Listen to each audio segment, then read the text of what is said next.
Salut tout le monde, bienvenue dans les tags de grossesse semaine 8 du coup. Parce que là on est dans la semaine 9 plus 3 jours, c'est ça? Je suis dans la semaine 9 plus 3 jours, c'est tous les dimanches et aujourd'hui on est jeudi donc plus 4 jours. Lundi, mardi, mercredi, jeudi. Plus 4 jours, c'est ça, semaine 9 plus 4 jours. Donc du coup je vais vous parler de ma semaine 8 et de ma semaine 9. Je ne sais pas en fait exactement. Attendez, je reviens, je vais voir quelle semaine je vous ai parlé la dernière fois. Je suis de retour, donc voilà, je vous parlerai bien de la semaine 8 parce que du coup, la semaine 9 n'est pas terminée. Je suis allée voir ma vidéo d'avant parce que du coup, c'est toujours dans mon téléphone et je n'ai pas sorti. Je suis désolée, j'ai hyper chaud. Alors, la semaine dernière, qu'est-ce qui s'est passé? La semaine dernière a été la plus stressante de toutes mes semaines. C'était très compliqué, très dur. J'ai pleuré toute la semaine, j'ai pas dormi parce que c'était la semaine que je devais passer l'échographie, ma deuxième échographie, parce que la dernière fois que j'ai fait l'échographie, il n'y avait pas de cœur. C'était super tôt, c'était à 5 semaines. Et là, du coup, j'avais rendez-vous avec la sage-femme le jeudi 5. Et toute la semaine, j'ai pas réussi à dormir. Ça a été un truc de fou. Surtout, la nuit de mercredi à jeudi, j'ai pas dormi. J'ai vraiment pas dormi. J'ai pleuré toute la nuit. Le matin, je me suis réveillée, j'étais en pleurs. Chaton, heureusement, il n'a pas travaillé. Il a réussi à échanger son jour pour être avec moi, pour pouvoir aller faire l'échographie. Toute la semaine, j'ai vomi aussi en début de semaine, mais je crois que c'était à cause du stress surtout. Parce que du coup, comme je pensais trop au bébé, savoir comment il allait, c'était vraiment à cause du stress. Donc j'ai vomi en début de semaine. Sinon, à part ça, j'ai eu un peu mal au dos, mal au ventre, pas trop. Cette semaine, j'ai beaucoup mal au ventre, mais je vous parlerai du coup la semaine prochaine. La semaine dernière, j'ai pas eu du tout mal au ventre, j'ai eu juste mal au dos. À force de rester debout au travail, je suis hyper fatiguée. Je suis vraiment très fatiguée. Cette grossesse, en fait, j'ai moins de nausées que ma première grossesse parce que pendant ma première grossesse, le deuxième mois, j'étais tout le temps malade. Mais là, je suis pas malade. J'ai quelques nausées de temps en temps, mais dès que je mange, après, ça passe. Mais c'est surtout la fatigue. Je suis vraiment hyper fatiguée. C'est un truc de fou. Je suis très fatiguée. Je supporte plus la fatigue, je m'endors au travail, je suis là mais je suis pas bien, je suis là mais sans être là. Comme je disais à ma responsable, je pense qu'après mes vacances, je vais arrêter parce que je ne suis vraiment pas bien du tout, je suis très fatiguée. C'est très dur de parler aux clientes et d'être nauséeuse en fait parce que du coup comme je suis fatiguée, ben, j'ai des nausées. En fait quand je suis super fatiguée, j'ai envie de vomir et j'ai des nausées.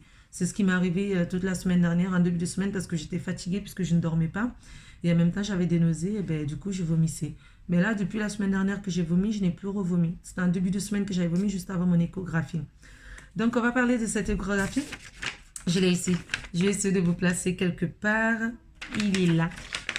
Il est là, mon bébé arc-en-ciel. Je ne sais pas trop si vous voyez. Il est juste ici, mon petit bébé d'amour. Donc, bébé arc-en-ciel va bien. J'ai décidé de l'appeler bébé arc-en-ciel avec chaton. En fait, comment on sait que c'est une grossesse espoir, une grossesse... Il y en a qui appellent ça bébé espoir, bébé hope en anglais, ou bébé rainbow. Rainbow, je crois, en anglais, ça veut dire arc-en-ciel. Donc, nous, on a décidé de l'appeler bébé arc-en-ciel. Avec chaton, c'est ce qu'on s'est dit. C'est pas bébé chaton. Bébé chaton, c'était mon fils Evan. Même si c'est encore un autre bébé chaton, mais c'est un second bébé chaton. Je ne me sentais pas de l'appeler bébé chaton parce que bébé chaton, il est là dans mon cœur. Bref. Donc, du coup, j'ai pas dormi du tout de la nuit. Je me suis réveillée vers 5 h du matin. Déjà, dans la nuit, je n'ai pas dormi vers 3 h, 1 h, 2 h du matin. Je regardais des films. Je regardais, mais sans vraiment regarder parce que j'arrivais pas vraiment à me concentrer. Désolée. J'ai chaud. Si j'allume le ventilo, vous n'allez pas vraiment m'entendre. Vous allez entendre le ventilo derrière qui tourne. Donc, je préfère faire ça. Mais là, ça va un peu mieux. Donc, du coup, je disais, c'est le why comme à chaque fois. Donc, vous êtes avec une copine qui vous parle, qui est à la maison, qui prend son temps, qui boit son verre d'eau de temps en temps. On est ensemble et c'est comme ça. Pour celles que ça plaît, tant mieux. Si vous n'aimez pas trop mes vidéos, passez à autre chose ou changez de vidéo ou faites ce que vous voulez. Et pour celles qui veulent être là, restez avec moi et puis je vous raconte comme si je racontais à une copine. Voilà. Donc du coup, je vous disais, la nuit de mercredi à jeudi, j'ai dormi. Chaton, il a réussi plus ou moins à dormir. Lui aussi, il était stressé, mais il ne voulait pas me le dire. Il me l'a dit après, je vous raconterai après. Le jeudi matin, je me suis réveillée vers 5 h du matin, en sachant que je n'ai pas dormi du tout de la nuit. J'ai dormi vers 2-3 h du matin. J'ai dû dormir 2-3 h. À 5 h, j'étais réveillée. Je me suis mise à pleurer, un truc de fou. J'ai pleuré. Vers 6 h du matin, j'ai réveillé Chaton. Il m'a entendu en fait pleurer. Du coup, il s'est réveillé. Il a essayé de me reconforter parce qu'en fait, je suis sortie de la chambre. Du coup, je suis venue au salon. pour essayer de ne pas réveiller Chatan parce qu'il dormait. Mais il s'est réveillé, il m'a pas vu et je crois qu'il m'a entendu pleurer. Il est venu au salon, après il m'a fait plein de câlins. Il est trop adorable, mon amour. Il m'a fait plein de câlins, il m'a dit de ne pas m'inquiéter, que c'est rien, ça va aller. De toute façon, s'il devait arriver quelque chose, en fait, on peut rien y faire. Donc, il faut pas que je me stresse. Et il a dit surtout, il faut arrête de stresser, ça ne sert à rien, ma chérie, ça ne sert strictement à rien. Arrête de te prendre la tête, et en fait, il faut pas passer un mal parce que moi, en fait, depuis que je suis enceinte, j'ai peur. J'ai peur tous les jours. C'est un truc de fou. J'ai peur que le bébé, il arrête, que le cœur de bébé arrête de battre. En sachant que je suis tout le temps malade. Depuis le début, je suis vraiment malade.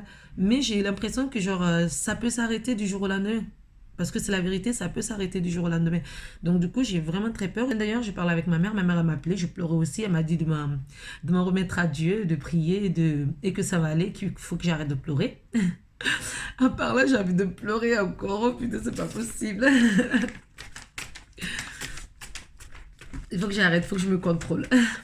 Donc, du coup, quand Chaton il s'est réveillé, après, il est reparti se recoucher. Moi, j'ai regardé Les Filles Écarlates sur OCS, sur Canal+. C'est une série que je regarde en ce moment. Je regardais ça jusqu'à 7h, 8h, 9h, un truc comme ça, jusqu'à 8h, parce qu'à 9h, Chaton il s'est réveillé. Jusqu'à 8h, parce que je parlais avec ma mère, il était 7h30.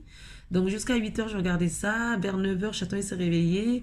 On a pris la douche. Il m'a dit de me préparer, qu'on va aller au cinéma, parce que d'habitude, on va jamais au cinéma le matin. Il m'a dit on va aller au cinéma pour faire passer le temps, parce que du coup, mon rendez-vous, c'était à 15h. Et je sais pas comment j'allais être, ce que j'allais devenir de 9h jusqu'à 15h, c'était pas possible. J'étais là, je pleurais quoi encore. Donc du coup, il m'a dit prépare-toi, on va sortir. On est sorti, on est allé au cinéma. On est allé au cinéma de 10h30 jusqu'à 13h30. Ça a duré 3 heures, on allait voir Spider-Man. C'était super bien, ça m'a fait trop trop plaisir. Après, je l'ai remercié, je lui ai dit que c'était trop gentil de sa part et tout. Il m'a dit oui, je sais ma chérie, t'inquiète pas. Donc du coup, on a regardé un film, c'était bien. On a regardé Spider-Man, c'était trop trop bien. J'ai adoré, ça fait partie des Marvel. Et d'ailleurs, Iron Man, il est décédé, ça me fait trop trop de la peine. Depuis dans les Avengers Endgame, voilà. J'adore les Avengers au cas où. Et il y en a d'autres qui regardent ça et qui adorent ça. J'adore les Avengers. En fait, j'adore le cinéma. On a une carte de cinéma, du coup, on va tout le temps au cinéma. On adore ça. Donc, après ça, on est parti manger à 13h30. J'avais hyper faim parce que j'ai toujours fait à midi, il faut que je mange. En fait, dans la salle de cinéma, on avait ramené des compotes, des petits trucs à grignoter. Du coup, j'ai mangé pour ne pas avoir de nausées. Dès qu'on a fini, on est parti manger au dock en face des terrasses du port. Après avoir mangé, on est rentré à la maison parce que j'étais pas bien, je stressais. Je stressais tellement que j'avais la diarrhée. Je suis très sexy, je sais. Sachant que je suis souvent constipée, mais là, j'étais tellement pas bien, c'est un truc de fou. Je suis allée 2, 3 fois aux toilettes ce jour-là, je crois. Et pas que pour faire pipi. Donc, je suis allée aux toilettes.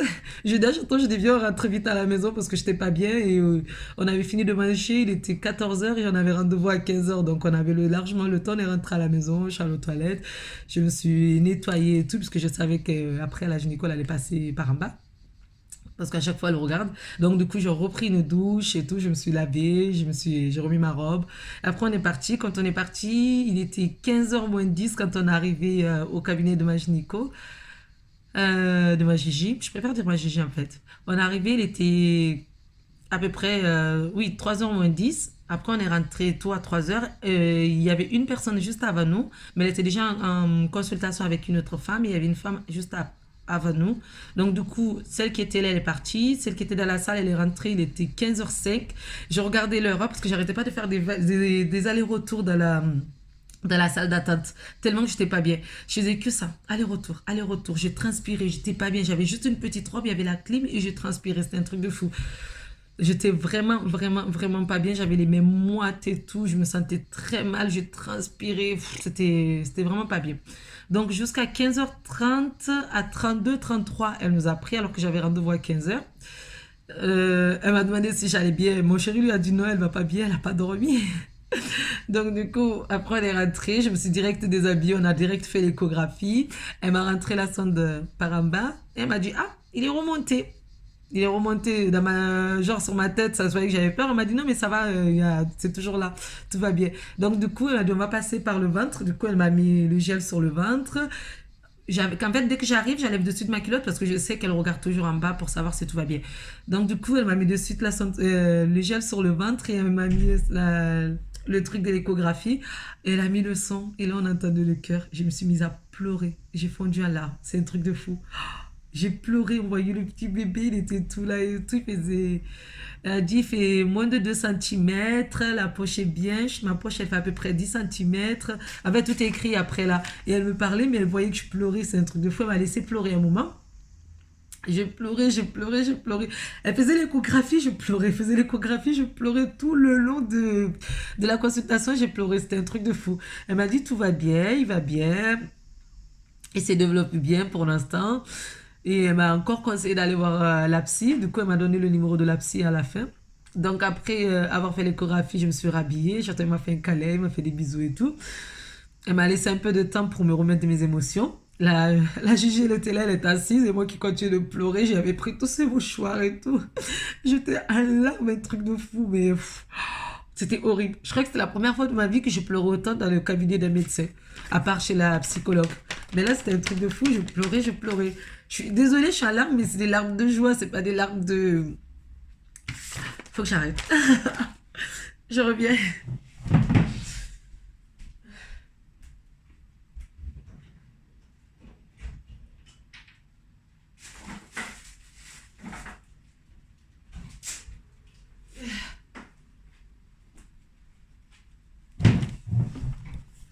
Voilà, je suis de retour.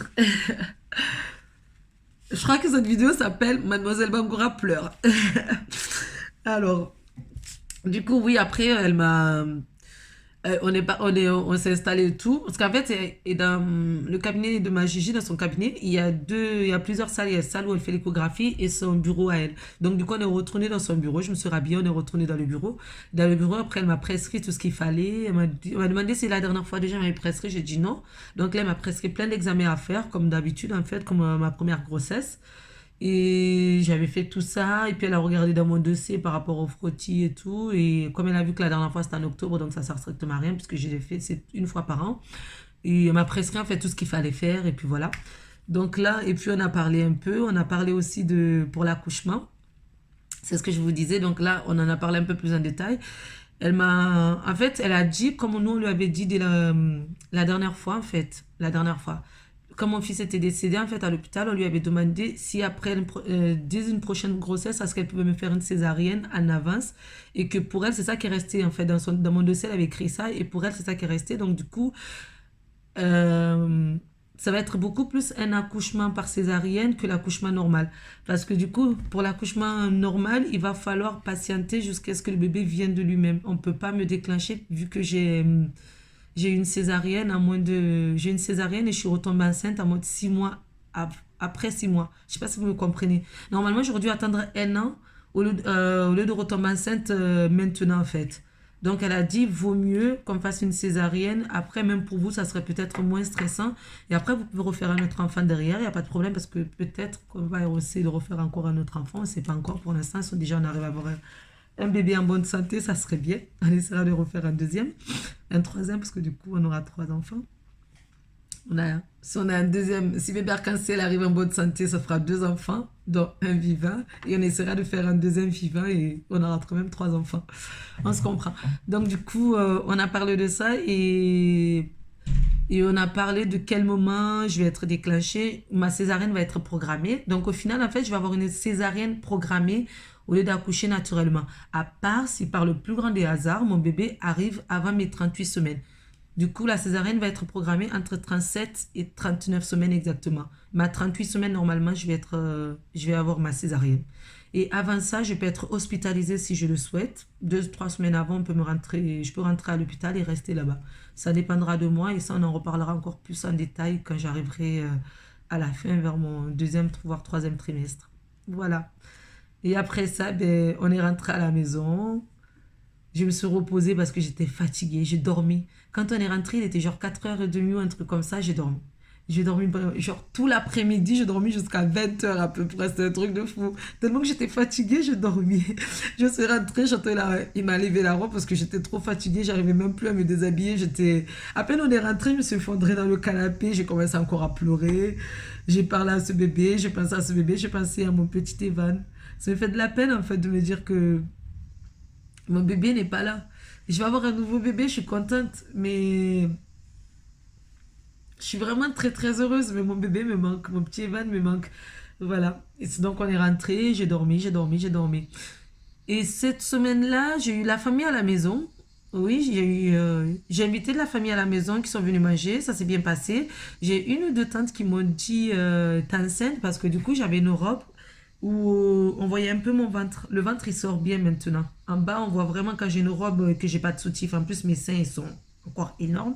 Comme ça n'avait pas déjà baissé et que là, c'est toujours pareil. Elle m'a dit t'es enceinte. Je lui ai dit non. Et j'ai une copine au terrasse du port qui m'a demandé aussi. Je lui ai dit non. En fait, je cache cette grossesse. Je ne sais pas pourquoi, mais je cache cette grossesse. J'ai tellement peur de ce qui peut arriver que c'est bizarre, mais j'ai pas trop envie de le dire. Pour l'instant, j'ai envie de le garder que pour moi. J'ai commencé à dire à quelques copines. Ça y est, il y a deux, trois copines qui sont au courant. Après, j'ai dit aux copines juste après l'échographie des 8 semaines. Mais j'ai quand même peur. J'ai quand même peur de le dire aux gens. Donc, je le cache. Mais dans la rue, quand je marche, je rentre le ventre. Je sais qu'il ne faut pas. Il faut absolument pas. Mais j'ai tellement peur qu'il arrive quelque chose. Et je me dis, dans tous les cas, s'il arrive quelque chose, il vaut mieux que les gens sachent parce que tu vas être malheureuse. Et les gens ils vont te voir que tu es malheureuse. Ils vont pas te voir. Ils vont savoir qu'il se passe un truc. Donc, je sais pas. Mais pour l'instant, je préfère encore cacher jusqu'au T1. Jusqu'au T1, c'est ça, l'échographie du T1. Et là, peut-être que. Mais je pense qu'avant ça, ça se voit déjà. Les gens qui me connaissent, ils voient déjà que j'ai un ventre. Mais pour le dire plus ou moins à plus de personnes, j'attends encore un peu. L'échographie T1, c'est le 4 juillet. J'ai hâte, c'est dans une vingtaine de jours. Sur mon calendrier, c'est écrit, et du coup, je compte les jours. Tous les jours, je compte, alors que je sais c'est dans combien de jours exactement. C'est un truc de fou. Donc voilà, c'est tout pour la semaine 8. C'est tout, ça fait déjà beaucoup. Je crois que ça fait une vingtaine de minutes que je parle. Sinon, dites-moi, vous en êtes où, vous, et si ça avance bien, si vous êtes en essai bébé ou si vous êtes en grossesse espoir ou si c'est votre première grossesse, dites-moi où vous en êtes et félicitations à celles qui viennent d'accoucher, félicitations à celles qui sont enceintes et je souhaite une belle grossesse à toutes celles qui sont enceintes comme moi. Voilà, je fais plein, plein, plein de bisous et je vous dis à la semaine prochaine pour une nouvelle tag, nouvelle vidéo, tag de grossesse. Désolée, c'est le bordel à chaque fois dans mes vidéos. Je fais plein, plein, plein de bisous et surtout n'oubliez pas de vous abonner. Dites-moi ce que vous en pensez. Et j'espère vraiment que mes commentaires seront débloqués. Sinon, je vais peut-être essayer de créer une nouvelle chaîne. Parce que le but en fait de ma chaîne, c'est vraiment d'échanger avec vous. C'est pas que seulement vous parler et que ne pas savoir qu'est-ce que vous en pensez parce que ça me fait un peu chier ça. Voilà, bisous et à bientôt la famille. Et celles qui pensent que je parle trop tôt de ma grossesse, cassez-vous de ma chaîne. D'accord?